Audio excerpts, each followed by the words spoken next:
It often starts in silence. Not a literal silence, there's always noise around us, but the kind of quiet that seeps in between thoughts, in those moments when you're staring at the ceiling at 2 a.m., wondering what any of it really means. That feeling creeps in slowly, like fog rolling in over a valley, until the world that once felt bright and full of answers begins to lose its clarity. Suddenly, the stories we were told as children, about gods and morals, about dreams and destinies, start to sound suspiciously like fairy tales. And we begin to ask a question so deceptively simple, it could be mistaken for a child's curiosity. Why? Why are we here? Why do we suffer? Why should we try at all? That question, with its single syllable, has the power to unravel lifetimes of inherited belief. You start peeling back the layers, first the cultural assumptions, then the religious teachings, then even the personal values you swore were yours. You interrogate your motivations, your loyalties, your fears, and finally, your very sense of self. And eventually, if you keep digging, you might arrive at a point where nothing remains but a blank space. A kind of mental and spiritual void. This is where nihilism often begins. To live is to be caught between two unknowns. The mystery of where we came from and the mystery of where we're going. We awaken into this life without consent, and one day we will exit it, also without consent. Everything in between feels like both everything and nothing, significant and absurd. We build cities, we fall in love, we wage wars, we write poetry, we launch rockets into the sky and bury our dead in the dirt, and yet none of us can say with certainty what any of it means. It's in this uncertainty that the question of life's meaning has found its eternal home. It has followed humanity through centuries, whispering in the ears of prophets and poets, philosophers and beggars alike. Religion, philosophy, science, all have taken their turn at offering an answer. Some believe that a divine creator placed us here for a specific purpose, and that our time on earth is a moral test whose results determine our fate in the afterlife. Others argue that meaning is found in love, in the bonds we form with friends, family, lovers, and that connection is enough to sustain us. Still others say life is its own meaning, that the miracle of existing at all, however briefly, is worth cherishing for its own sake. And then there are the nihilists, those who look into the abyss and see nothing looking back.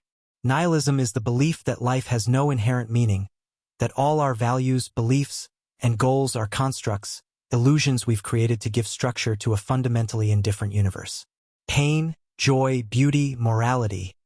These are not universal truths, the nihilist argues, but human inventions. We label things good and evil, right and wrong, but only because we are afraid of chaos. When you take away those labels, what remains is a world without intrinsic purpose. A stage with no script, actors improvising their roles until the curtain falls. At some point in our lives, most of us encounter this bleak perspective. It might arrive during a personal crisis, when grief or betrayal shatters the foundations of your world. It might creep in gradually as you distance yourself from the belief systems you grew up with. Or it might hit you suddenly, like a wave you never saw coming, when you realize you can no longer pretend to know what you once believed. The moment you start asking why, truly asking, it becomes harder and harder to accept simple answers. This question is dangerous because it refuses to settle. Ask why. Enough times and you'll find yourself in freefall. Why do we value human life? Why do we consider some acts moral and others immoral? Why do we pursue success or avoid failure? Why do we love, fear, or hope? Keep asking, and you'll eventually reach a place where there are no more answers, only silence. And that silence can feel like a kind of death. It's not hard to see why so many fear nihilism. But it's important to distinguish nihilism from the ideas it is often confused with. It is not pessimism, though the two are often conflated. The pessimist believes that life has meaning, just a grim one. They see the world as fundamentally broken, unjust, or doomed. The pessimist still believes in good and evil, but is convinced that evil will win. The nihilist, on the other hand, believes there is no contest to begin with. There is no good, no evil, no meaning at all, just a vast, indifferent reality in which we briefly flicker like sparks before going out. Nor is nihilism the same as cynicism. The cynic believes that humans are motivated by selfishness, that altruism is a lie we tell ourselves to feel noble. Yet even in this distrust, the cynic acknowledges that moral values exist. He simply believes we fail to live up to them. The nihilist rejects the entire framework. To the nihilist, there is nothing to live up to, no standard, no external metric by which to judge. Apathy, too, must not be confused with nihilism. The apathetic person may believe in meaning but simply chooses not to care. The nihilist cares deeply but concludes there is nothing to care about. The implications of nihilism are far-reaching. If nothing matters, then nothing is sacred. Not love, not justice, not even life itself. This is the dark heart of the nihilist perspective, and the reason why some fear it so profoundly. If life is truly meaningless, then how can we say that slavery or genocide or oppression is wrong? These judgments presuppose a moral framework, but if all such frameworks are human inventions, then they are no more true than any other story we tell ourselves. What, then, stops us from descending into chaos? This is what Nietzsche feared. Friedrich Nietzsche is perhaps the most famous philosopher associated with nihilism, though he didn't so much endorse it as diagnose it. He believed that as science and rationality replaced religion in the modern world, the foundational values of Western civilization would begin to crumble. When he said, "God is dead," he wasn't celebrating. It was a warning. The death of God meant the death of objective meaning, and Nietzsche saw this as a spiritual crisis. Without something to anchor our beliefs, he warned we would drift into despair or worse, into a cultural vacuum where anything goes. Yet Nietzsche did not stop there. He also believed that this crisis could be an opportunity. In the ruins of old values, he saw the potential for new ones. He imagined a future where humanity could create its own meaning, not by resurrecting old gods, but by becoming gods themselves, in the sense of transcending limitations and affirming life on their own terms. He called this vision the Übermensch, the Overman or Superman, a person who embraces the absurdity of existence and chooses to create value despite it. This is the paradox at the heart of nihilism. If life has no inherent meaning, then the only meaning it can have is the one we give it.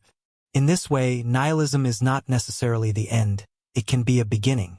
It strips away illusions, but in doing so, it gives us the freedom to imagine something new. And that freedom, while terrifying, is also exhilarating.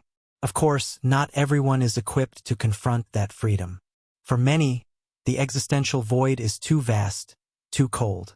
We cling to systems, religion, politics, culture, not because they are objectively true, but because they give us something to hold on to.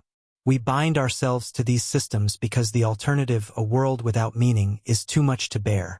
And who can blame us? But once the veil has been lifted, it's hard to put it back.